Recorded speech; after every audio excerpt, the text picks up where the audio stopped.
Welcome to this week's edition of Sun News Blazer Beat. I'm Troy Grimmond. And I'm Brant Farsco. Thanks for tuning in. Blazers men's baseball fall to 1-8 with a crushing defeat to the University of Nevada, Las Vegas, 1-15. The Blazers could not get the ball rolling against the Rebels, only totaling up 3 hits in the game, as well as 4 errors. The Rebels also held the Blazers hitless through the first 4 innings. The Blazers now begin an 8-game away stretch with their first game against Wichita State tomorrow at 3 p.m. New to all Division I colleges, a permanent pitching clock has been introduced.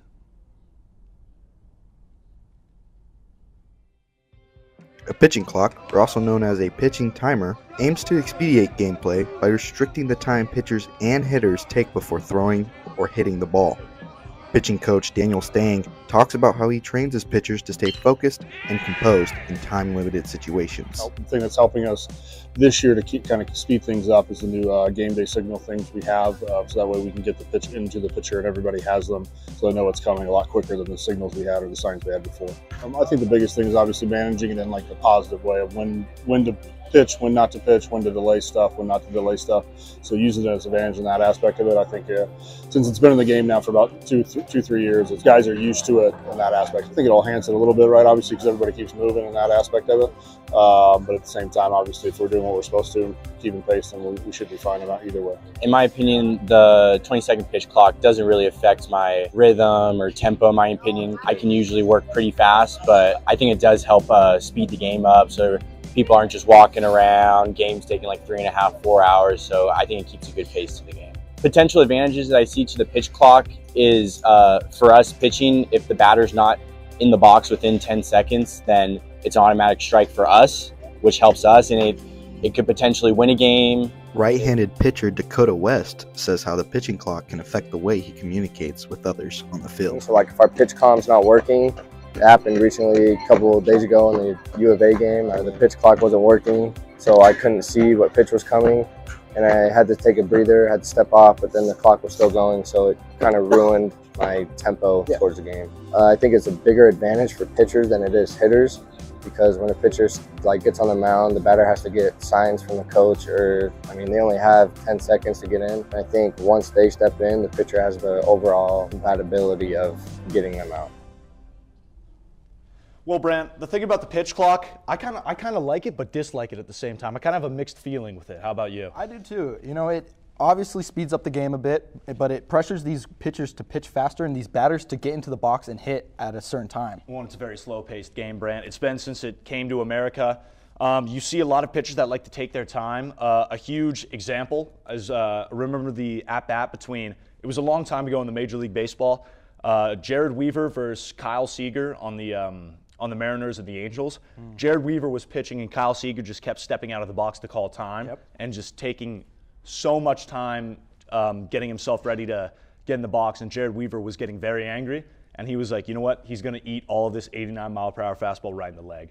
So in sense, I kind of like the pitch clock because it speeds up the game, it keeps tempers in check. And a little fun fact is, it was a little bit, when they implemented it, it was a little bit of a 24-minute decrease and a spike in players' batting averages and stolen bases. So it's definitely speeding up the game. Yeah, I talked to some fans at the game, and they said that they could tell a good 30 to 45 minutes almost difference of the games.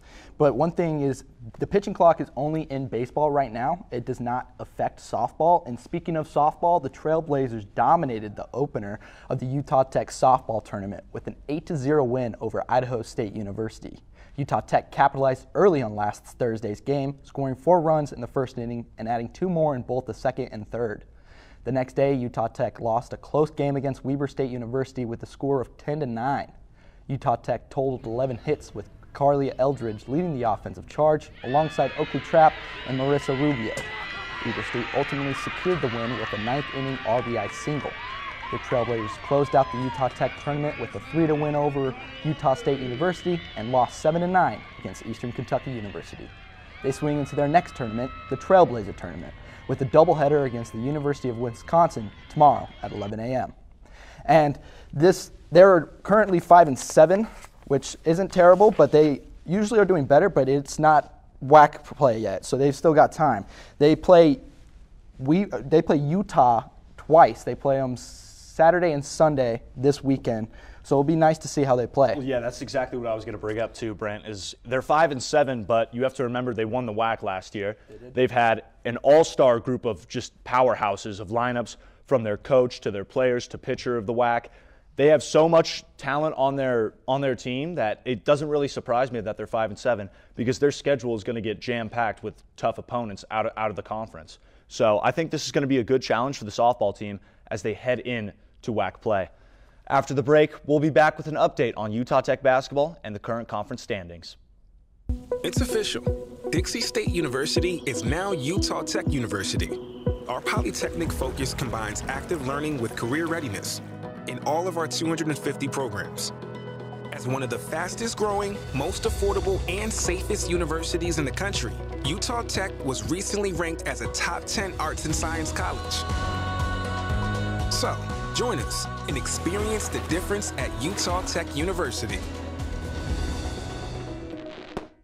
The Western Athletic Conference is creeping up with their first round of the tournament, March 13th. Grand Canyon University is currently leading both the men's and the women's conference. The GCU women's team currently has 15 wins and 2 losses. The men's team has 14 wins and 3 losses in the WAC. As for Utah Tech, the men's dropped to the 9th spot in the conference and is currently not in the running to make it to the tournament. But the women's team is holding on strong to the 4th spot. Like Troy said, the Trailblazers look to keep their WAC tournament hopes alive as they play the University of Texas Arlington. Utah Tech men's. The Trailblazers look to keep their WAC tournament hopes alive by playing against Tarleton State University tonight at 7 p.m. Utah Tech men's basketball is coming off a 3-game losing streak after falling to the University of Texas Arlington last Saturday, 89-78. The Trailblazers initially took the lead 20-7, but UT Arlington rallied back to tie the game at halftime.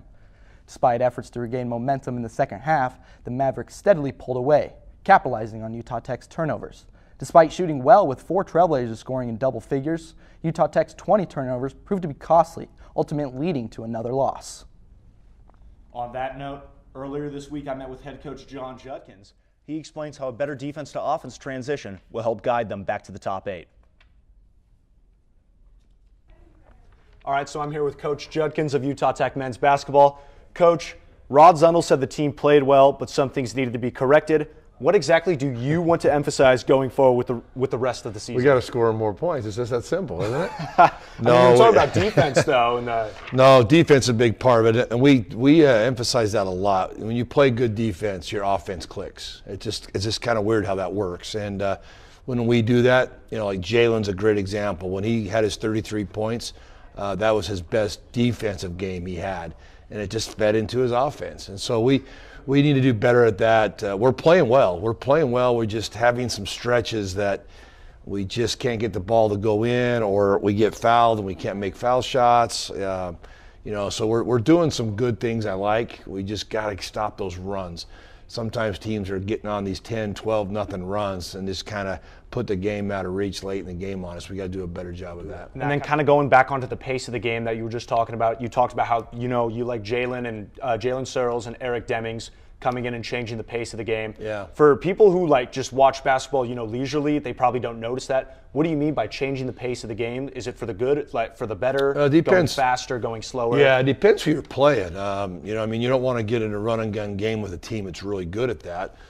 We feel like this Thursday, for example, playing Tarleton State, we feel that we can hurt them by pushing the ball up the court, make them get back. Transition defense is one of the hardest things to teach. We spend hours and hours and hours to get back. One, you got to give me effort to get back, and 2, you have to communicate and talk who you have. And so sometimes by pushing the ball up the court, you're going to get some open looks or layups because teams aren't getting back, they're lazy, or they're not talking as good as they should. And then there's other teams you play that you want to kind of walk the ball up the court. So you got to kind of control the tempo, what we've done, and I think Eric has done a good job with it. Jalen has. Jalen will get a rebound, a long rebound, and we want him to push because that's where he is one of his best, is getting open court, using that length, using the strength he has to get to the basket. That's what he did when he had his 33-point night against Cal Baptist. Was he was defending, he was getting tips, and he was getting those long rebounds, and then he was he was going to the rim and getting fouled and scoring. Thanks so much, Coach. We'll be back right after this.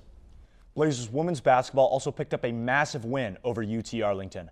Brianna Gillen erupted against UT Arlington, putting them in the ground with an astounding 38 points. It is no surprise that Gillen is a superstar, earning the WAC Player of the Week, as well as passing the 1,500-point plateau. Gillen's 38-point performance was a career high, and her 10 rebounds and 6 assists was a game high last Saturday. Another fact about this game is that only 6 players saw the court for the Blazers, while UT Arlington deployed 11 players. The Blazers head into the home stretch of their season with a matchup against Tarleton today at 6 p.m.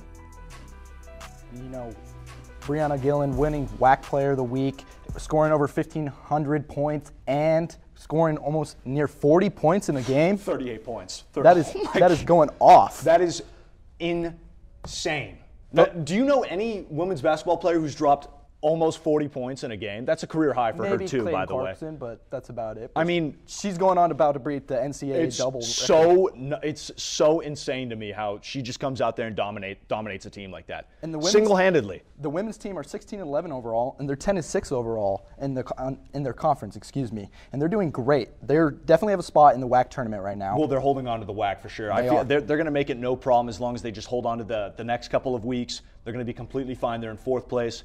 They've secured their spot. Now they just got to start kind of gear up, secure the couple of games, rotate some players in. Don't get anyone hurt. That's the biggest thing. Can't get anyone Workload. hurt. Can't get hurt. These last 4 games are crucial. Exactly. No more people being hurt. It's massive. So I can't wait to see what they do in the WAC. It's very insane. Congrats, Brianna Gillen. That's so insane to me. On March 13th, the women's tournament kicks off the first day with the number 5 seed and the number 8 seed at noon, followed by the number 6 seed and the number 7 seed at 2:30. Likewise, the men's tournament will kick off a few hours later at 6 and 8:30. Remember, tickets are available now at am.ticketmaster.com or watch the games live at home on ESPN+. And that's it for this week's edition of Sun News Blazer Beat. I'm Troy Grimmond. Thanks for tuning in. We'll see you here next week, same time, same place. Have a great week, Trailblazers.